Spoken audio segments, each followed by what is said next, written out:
আসসালামু আলাইকুম। আমি আবু বকর সিদ্দিক সোহাগ বাংলা পারি না ইউটিউব চ্যানেলের পক্ষ থেকে জানাই আন্তরিক শুভেচ্ছা এবং মোবারকবাদ। আমরা আজ বাংলা দ্বিতীয় পত্রের একটা খুব গুরুত্বপূর্ণ বিষয় নিয়ে আলোচনা করব, সেটা হচ্ছে ধ্বনি, বর্ণ আর অক্ষর।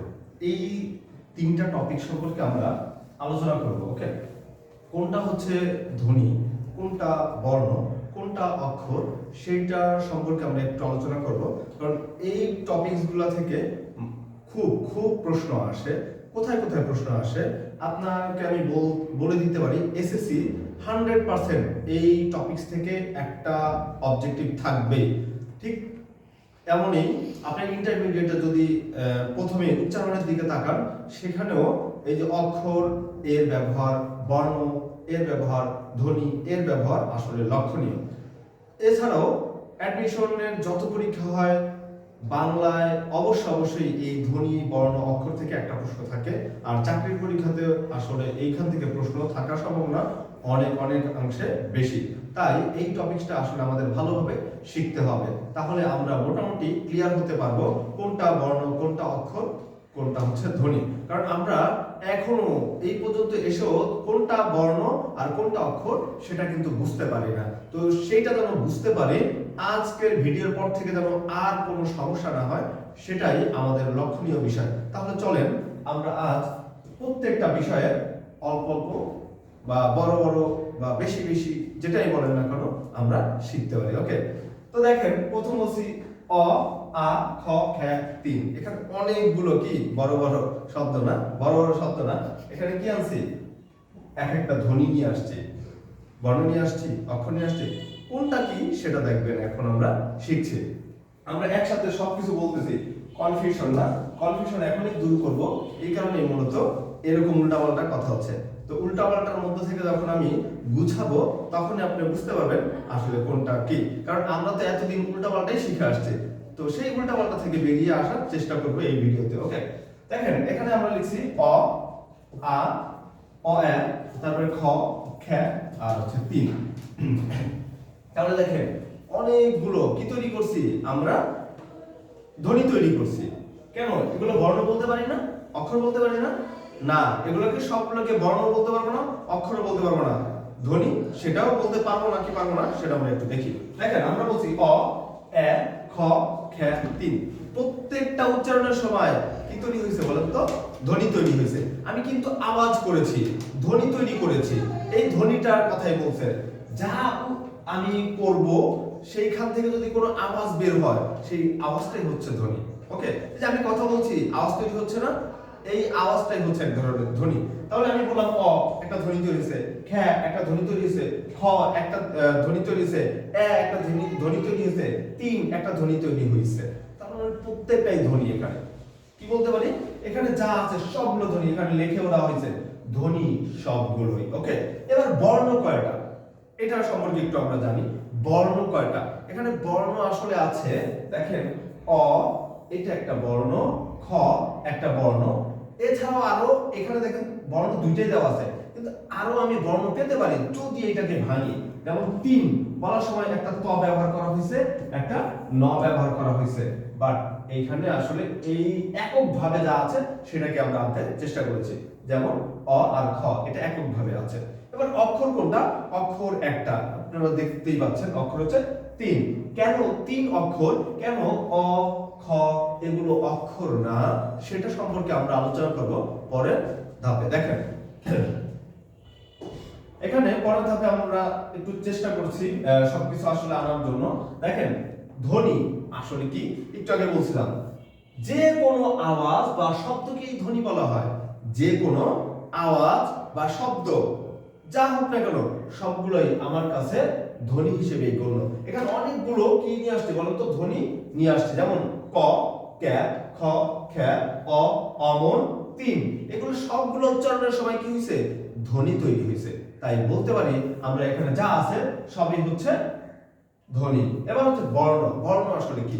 বর্ণ হচ্ছে তাই কি, তাই এখন ধ্বনির লিখিত রূপই হচ্ছে বর্ণ।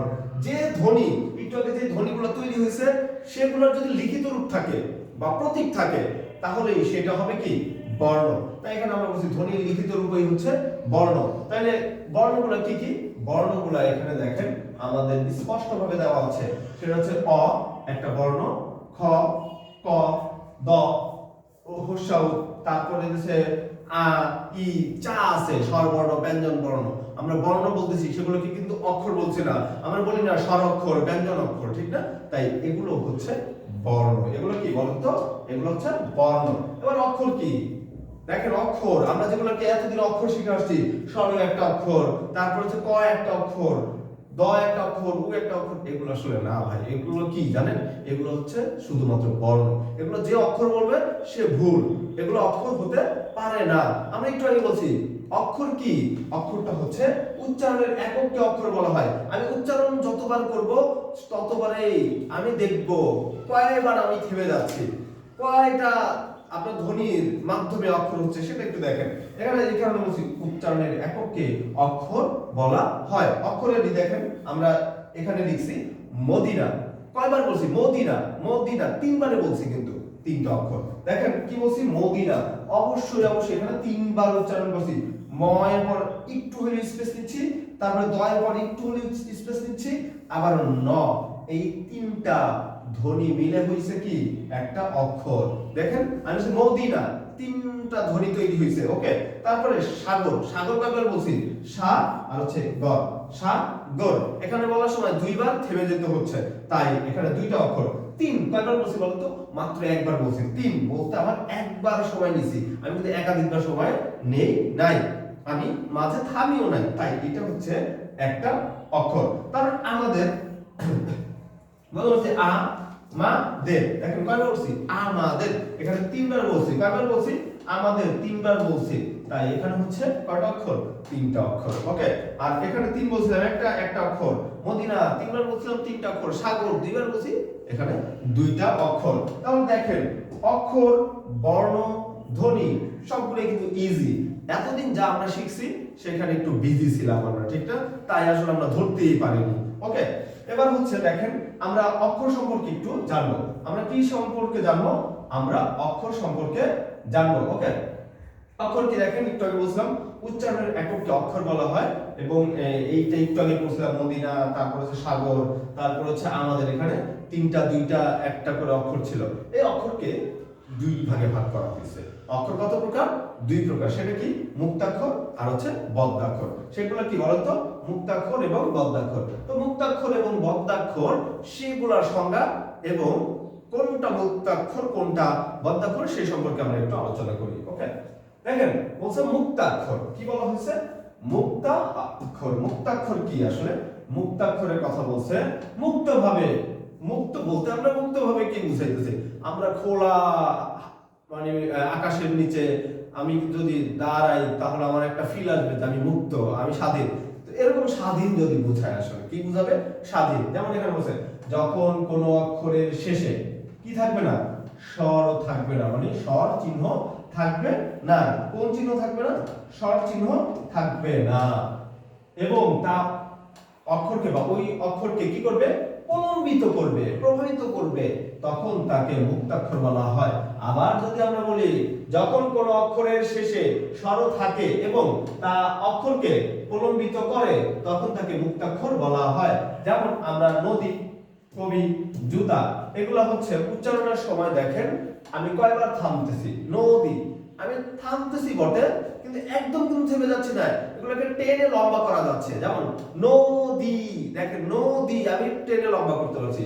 কবি, আমি এটাকেও টেনে লম্বা করতে পারছি। জুতা, এখানেও আমি টেনে লম্বা করতে পারছি। তাই এখানে যতগুলো আছে প্রত্যেকটাই হচ্ছে মুক্তাক্ষর। আর বদ্যাক্ষর কি?